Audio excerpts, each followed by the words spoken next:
I mean, I think everybody, no matter where you stand politically, for or against nuclear power, was shocked at the enormity of the catastrophe in Fukushima a year ago. Japan has had a very, on the whole, for the last 40, 50 years, has had a very good record with nuclear power. And everyone has been impressed with how well Japan has managed such a dangerous technology over the years. Also France. There have been the accidents that took place 3 Mile Island, in the United States, and Chernobyl in the former Soviet Union were also surprising, but not unexpected, given that those countries have had a much more difficult, complicated time dealing with nuclear power. Fukushima, though, really has set the record for reactor meltdowns, release of radioactive material, projected expense to try to recover the reactors and try to protect the local area from high levels of radioactivity. And I don't think anyone predicted at the time how much it will now cost and how much time it will take to, in fact, recover from this catastrophe. Japan itself, as I said, has been a major supporter of nuclear power and has been one of the leaders in nuclear commercial technology, has really backed away now from nuclear power. They're having a very hard time as a country justifying the restart of any of their nuclear facilities that are shut down for refueling, for example.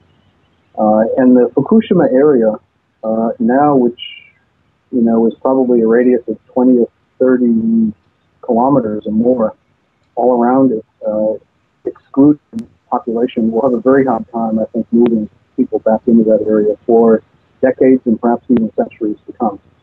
So given that vision, particularly if you look at it from the business side of things and from the insurance agency side of things, just no way that anyone can insure low probability but extremely high risk events like this in the future, in which there'll be hundreds of billions and maybe even trillions of dollars needed to recover from.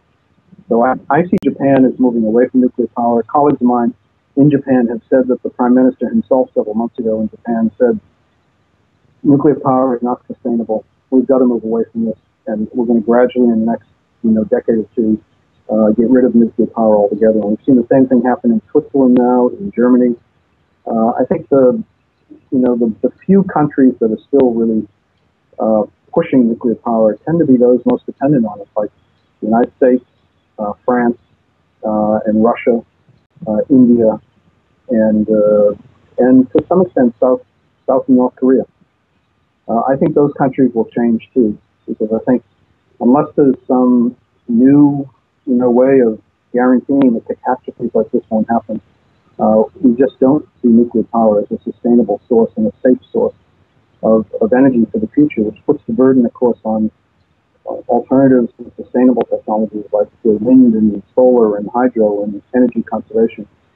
Because we know that coal, particularly coal-fired plants, fossil fuel-fired plants, also don't provide a good sustainable alternatives given their enormous impact on climate change, global warming.